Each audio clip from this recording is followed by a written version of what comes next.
Your secrets, if you really look at yourself, you would be speechless. What happened to being doctors and teachers? What happened to being your brother's keeper? Nowadays kids more worried about... Hey guys, Zypra here, and this is class 10 out of the series. There's only one more to go after this, which is Death Knight, and without further ado I will get started. I'm first going to start off with the Spec Feral, and for my talents here I've gone for Wild Charge because it allows me to do all sorts of different charges. Travel form I leap 4 for 20 yards. If I'm in human form or not in a shapeshift form, I can jump to an ally position. Bear form I charge to them, rooting them pretty much for 4 seconds. Cat form I leap to them but I go behind them and I daze them for 3 seconds. And in aquatic form my swim speed is increased by 150% for 5 seconds. So it's very useful for a feral druid in arena to have Wild Charge. I got Ysera's Gift as well, which heals you for 4% of your maximum health every 5 seconds, and if you're at full health it heals your most injured ally that's sort of within 40 yards of you. That's a really nice talent as well for freeze if you've got another healer, but if you're going double DPS for example in 2s, then you're going to want to take the Cenarian Ward over there on the right hand side, because that protects a friendly target for 30 seconds, and any damage you take will consume the ward and it will heal you for a certain amount over 6 seconds. This talent tree here is very sort of very situational, I guess. It's kind of map dependent really. The Fairy Swarm you don't really need as a feral druid because you've got the Fairy Fire there, which I will cover soon. So Mass Entangle would be good for a cleave, so like TSG or another kitty cleave for example, or jungle, KFC, that kind of thing. Typhoon would be good for a map like Blade's Edge for example, or Dalaran Arena, partially good, but the kind of maps where you can knock them off, that's where Typhoon's really good. It's a really nice knockback. Now it's almost needed in this talent tree because it's so strong, but I go for Incarnation, King of the Jungle, which gives me an improved cat form that allows me to use my stealth moves. Well, it's kind of my stealth moves. It enhances my moves as if they were being used to stealth, so it's kind of the same thing, but that's really what it does, and it's a really really strong talent right now. I got Mighty Bash as well, which basically just stuns them for 5 seconds. Vortex sucks them back in, so you can use that if you're a Boomkin for example, because you'd want to kite, but the Bash and the Incapacitating Roar is definitely better. What the Incapacitating Roar does is it disorients everyone within 10 yards of you for 3 seconds, but any damage they take it will end that CC. Heart of the World I would probably suggest taking in 2s because it dramatically increases your ability to tank, cast spells and heal, but for 3s I wouldn't really recommend it because Nature's Vigil is really good, because for 30 seconds all the single target healing and damage spells heal a nearby friendly target, so it's kind of like 20%, it will heal a target for 20% if you're healing or 40% if you're doing damage. So Nature's Vigil just sort of takes your damage or your healing and it does 20 to 40% of that. So it's a nice little healing ability that's on 1.5 minute cooldown. And then this talent here is almost needed as well for Feral, which allows you to be this cat form that I am here, which means you can cast abilities while you're in cat form, and you have increased versatility by 5% while you're in this form. So I know my bars look a bit messy, but I will go ahead and cover the moves for you as well. What I got here, this little bar here, is my shapeshift forms. I have them keybound, so I can quickly shift my forms. There's the Nature's Vigil. What that does is it just gives you the heals. I have that in my burst macro, which I will be using in a minute, and then I try and show you what it does, but unless I'm taking damage it's kind of tough. This here is Rejuvenation. This is going to be my heal. Heals me for 3k there, as you can see. Can crit as 7k, but it can make me immune quite fast. What swipe does is it hits more than one target, so I just do that now. So you can see I'm damaging a few targets there. It's not really that used in PvP. I mean, I guess you can do it to try and get a rogue out of stealth quickly or whatever, that kind of thing. Here I have my buff, which is Mark of the Wild. What it does is it increases your strength, agility and intellect by 5% and versatility by 3%, and your whole party or raid gets that. That is my trinket that increases my versatility, so I get more damage to pump out, and that's also my burst macro, so that will be covered.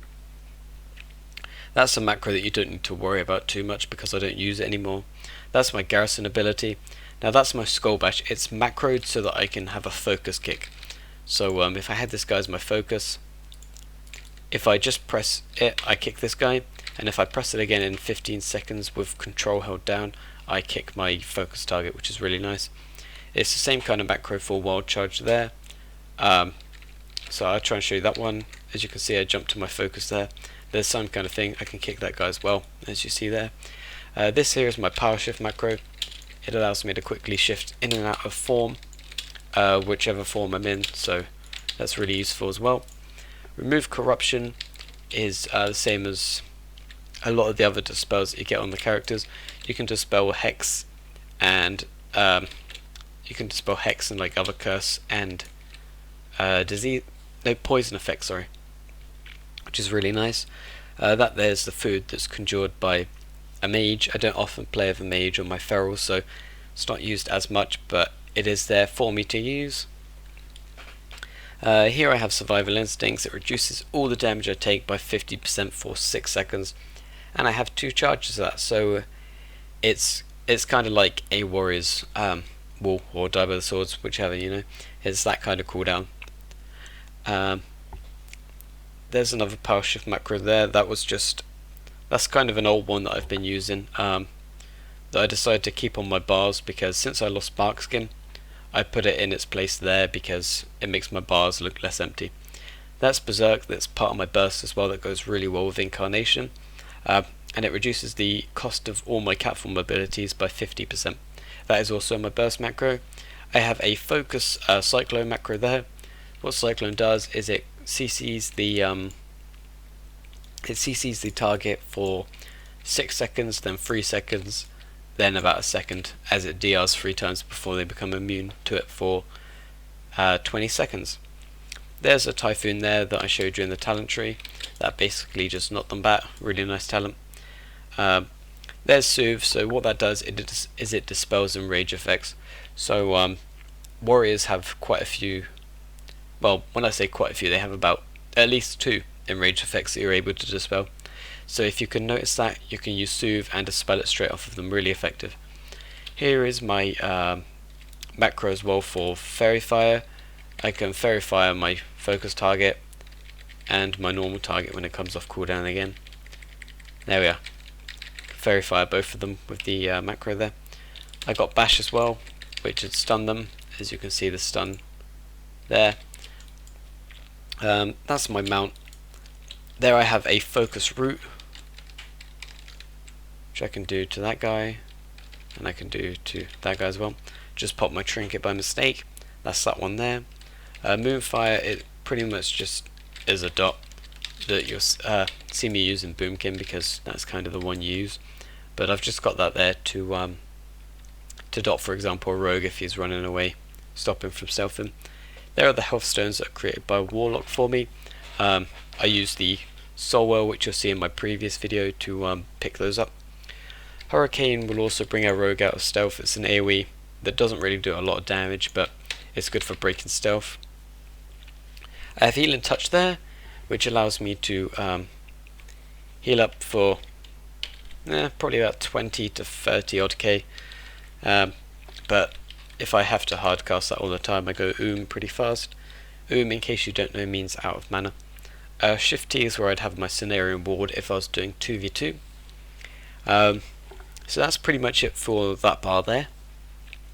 What I can do is I can go ahead and show you the rotation now. I do have a rotation guide as well in my channel if you want to go and have a look for that.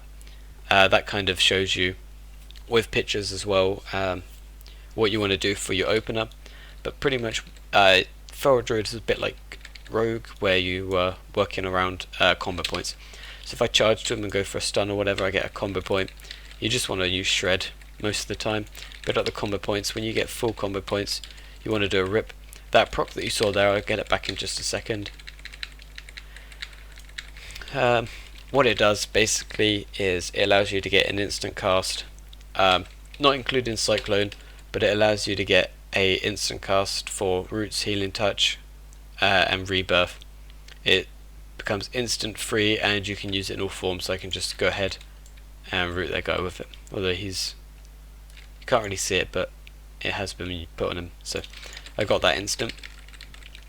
Now as for the burst macro, I won't bother showing you it. I'll just help you create one in the macro guide that I'm going to do soon. But pretty much it just uses all the moves that I got together, that one, that one, that one, and the incarnation, and then I can just do a load of damage, sort of as if I was in stealth, build up a load of combo points. What Tiger's Fury does there is it increases the physical damage by 15%, and it instantly restores 60 energy for you. So it's a bit like the energizing brew for a monk, but instead of it being over sort of 6 seconds or whatever it was, it's instant. So you just instantly gain the 60 energy. I'll show you quickly. And it's macroed to be with that trinket there, so if I need to do a bit of damage but my burst is down, they're both together in the same macro. So as you can see, I have no energy pretty much, and I go straight back up near to full. So that's a really useful move. Savage Roar increases the physical damage by 40%, but I have a glyph for that, which it basically, when I use a move while I'm in stealth, it applies that for me as if I'd used it with full 5 combo points, which is really beneficial. And that's used. I get that on my opener. If I'm using an incarnation, I pretty much constantly keep getting Savage Roars. Rake, the glyph of Rake for me is just increasing the yard, or the distance, sorry, that I can stun them with Rake. It's the only other talent I've gone for really, because none of the others are that helpful to me. Sometimes, if I think I'm going to need to shift a load because I'm against a team that has like loads of roots, then I'd take Master Shapeshifter so that I don't go from shapeshifting. But that's not very often I go with that one really.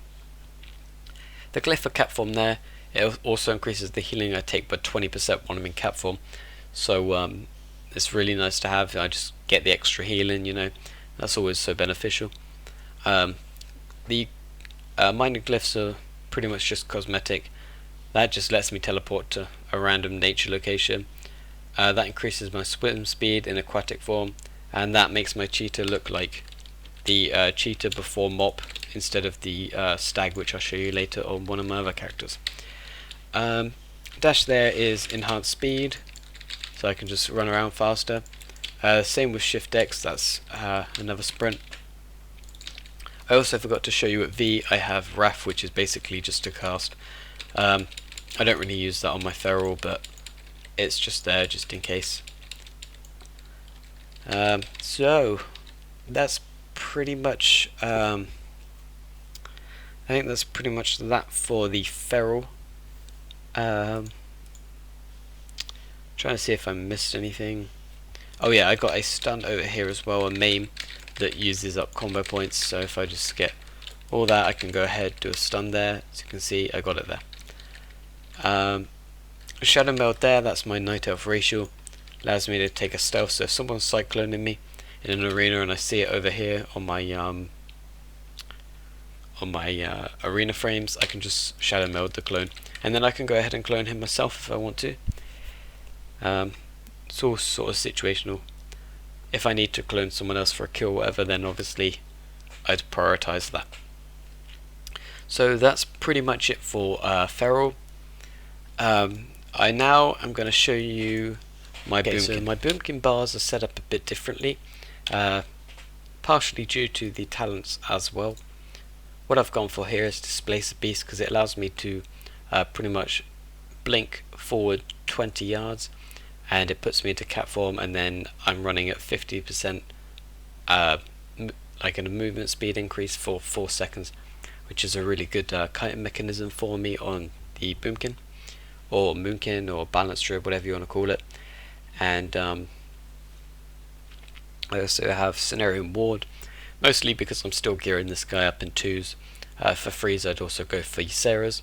I have Typhoon. I've gone for Incarnation for the increased spell power, but another good option is a Force of Nature, because you summon treants to root your target, and when the roots break from the target, you get a stack of like Starfall or Star Surge, which allows you to do more damage, but that's limited to every, I believe it's 30 seconds.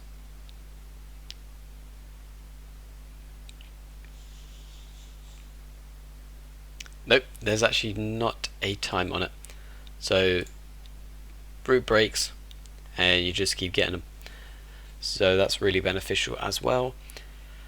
I've gone for Bash again as well, because it's a really good talent. Unless I'm playing with a rogue, then I'd go for the Incapacitating Roar. I don't really use Vortex that much on my Boomkin. Heart of the Wild I've gone for instead of Nature's Vigil, purely once again because I'm in 2s and I'm going to need those strong heals with the Cenarian Ward to survive that game and hopefully land a kill before they have their burst back up to kill me again. As for my 100 talent, I don't really think any of these are that great. I've just decided to go for Euphoria because typically the like cycle goes a bit faster. So I'll try and show you what I mean quickly. It's just sprinting along, and it doesn't, or at least last time I checked, it doesn't go that fast when you're not using Euphoria. So that's the talent I've gone for, purely just because when I get into a solar eclipse, I want to get as fast as I can back to the lunar eclipse. Then I can freeze it at the right time, use my burst, and just do a load of damage. So that's that one really. So that's the talents covered. Glyphs, I went for the Glyph of Shape Mender because there's not really anything else for me, and every time I shift form I'm healed for 5% of my maximum health, which is just an added little benefit for me there. I got the Glyph of Cyclone again and the Glyph of Barkskin because it reduces the chance I'll be critically hit by 25%, and that's a huge amount, and if I don't get crit then the damage does stay lower than what it would if it crit, which is really nice. I got as cosmetics as well. Oh, I should actually have the Glyph of Untamed Stars. So the Starfall will hit all targets within 40 yards and not just the targets I dot. So that's the glyphs covered really. Have to refix my keybinds after this video as well, that broke them. Bars are looking a lot emptier in this guy, and that's a shame really, but it's just because of all the moves that they took out of the game. So Heart of the Wild is where Nature's Vigil would be. I used that, it's on a 6-minute cooldown, you saw the animation, and it basically just increases all the damage I do. I can go into cat form and do a ton of damage because it's dramatically increased. So I can partially be feral with Heart of the Wild up there. If I go back into here, as you can see I got 3 there and 3 there, that's because they're joined together. Starfall is where a lot of your damage comes from, but Star Surge is also a main part of your damage. Wrath you want to cast when you're in the lunar part of the eclipse, and Starfall you want to cast when you're in the lunar part of the eclipse. But if the target, for example a rogue and a DK are on you, then you can't actually cast, so you've kind of just got a dot up. That's where this bit comes in. The Moonfire turns to Sunfire in a solar eclipse, and the Sunfire turns into Moonfire in the lunar eclipse. And basically you just want to dot up all your targets with the chance to gain an extra stack of Star Surge or Starfall. And there you've got a Solar Beam which silences a target, so you can root beam their healer and then they're silenced for 6 to 8 seconds, dependent on if they get broken out of it by one of their teammates. And Astral Communication, it basically just increases the speed of the life cycle.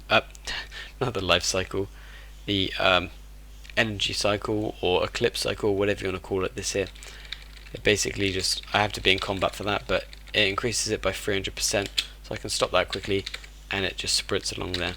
So if you're in solar and you don't want to be, you can do that. Get all the way across to your lunar eclipse over there. So there's my displays of beast. That there is incarnation by itself. I never usually pop that by itself because I use it in a macro which I've also created. I have remove corruption here, which does the same as for the feral, removes curses and other curse and poison effects. I have the typhoon at shift 3. I also have it at 4 just in case I'm in cat form. I can still push them away. One thing that I don't have on my feral that I have on my rest on my boomkin is bark skin. That reduces the, if I press the right one, that reduces the damage I take by 20%, and because of my glyph reduces the chance I'll be critically hit by 25%. And you can use it while you're in any CC.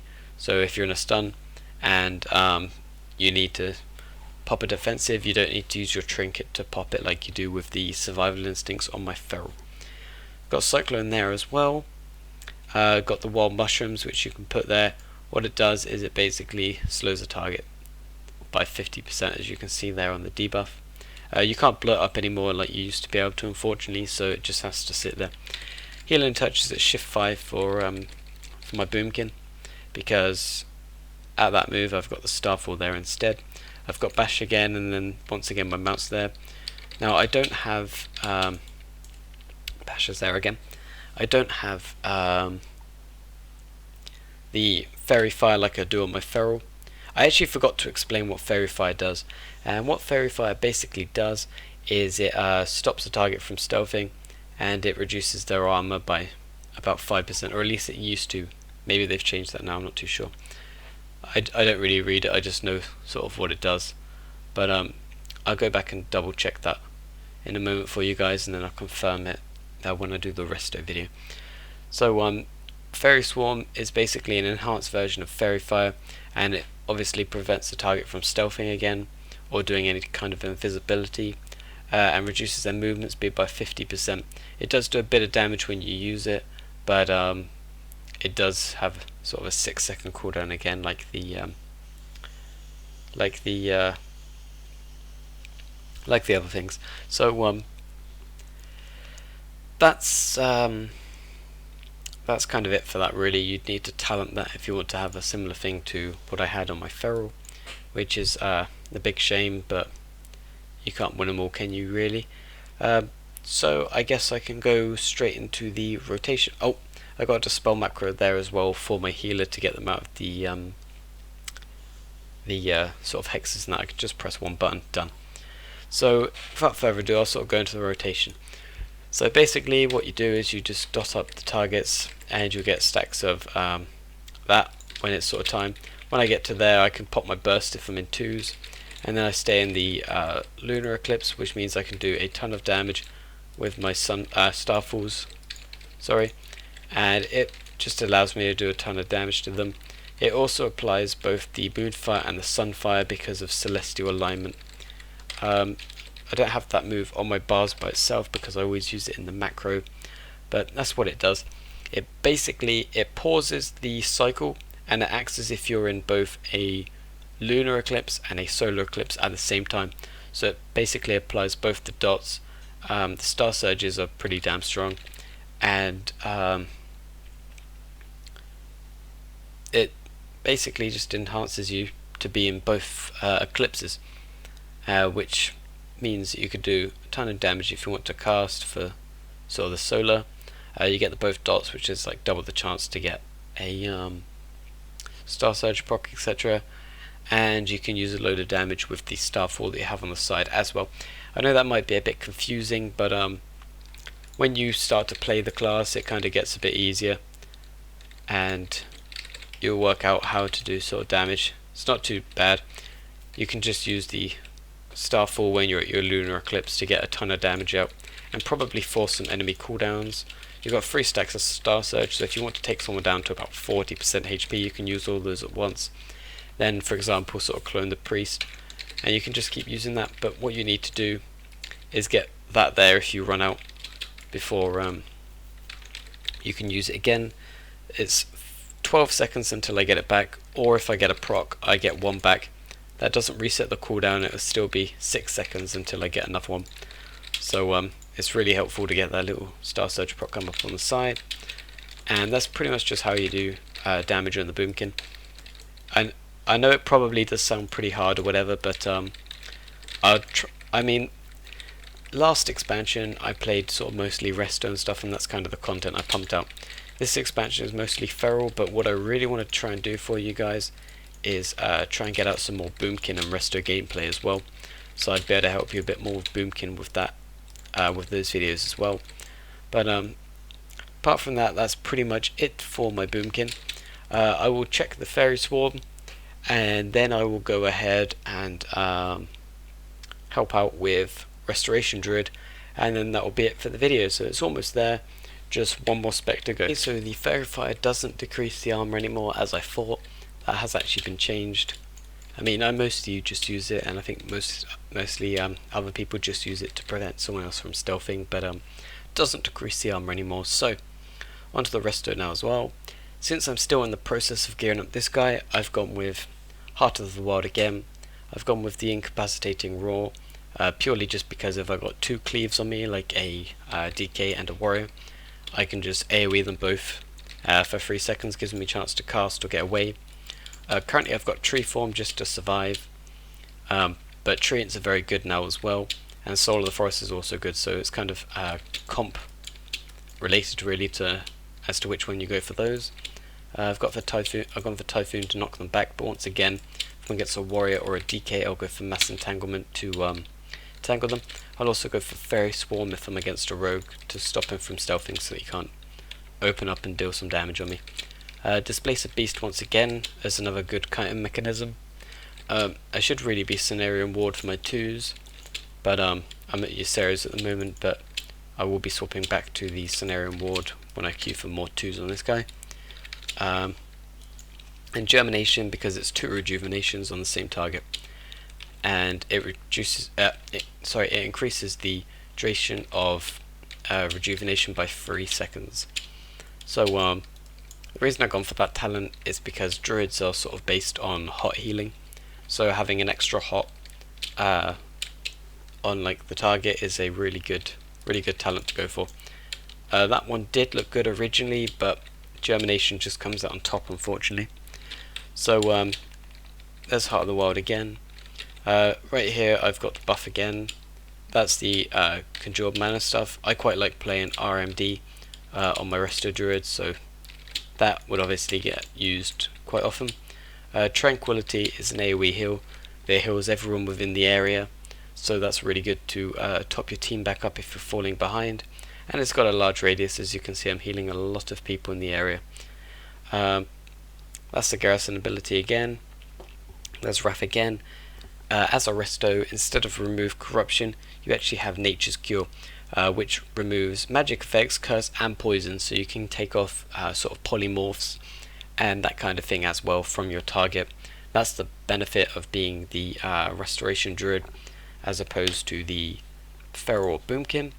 What you can also do is you can also get a Glyph of Nature's Cure, which gives it a maximum of 2 charges, but its cooldown is 4 seconds longer. So I haven't taken that talent yet, but against a comp that can like spam sheeps or whatever, that's probably a good glyph to take, because you'll be able to dispel both targets, or you'll be able to dispel 2 sheeps off of 1 target or whatever, for the 4-second increased duration, which isn't really that bad, especially if your person's getting CC'd a lot. Got my roots there at D. What it says there is Tree of Life. It makes it an instant cast, because what Tree of Life does is it sort of enhances some of your moves, a bit like Soulburn for Warlock. So basically your healing touch is increased. Well, sorry, the tree form increases your healing down by 15% and increases your armor. It also makes you immune to sort of polymorph effects, and rejuvenation, wild growth, regrowth, and entangling roots are enhanced. So rejuvenation heals more, Regrowth heals sort of more targets. Regrowth is instant, and Entangling Roots is also instant. So you can get some instant roots on sort of a rogue or a warrior to get away, and your rejuvenations are also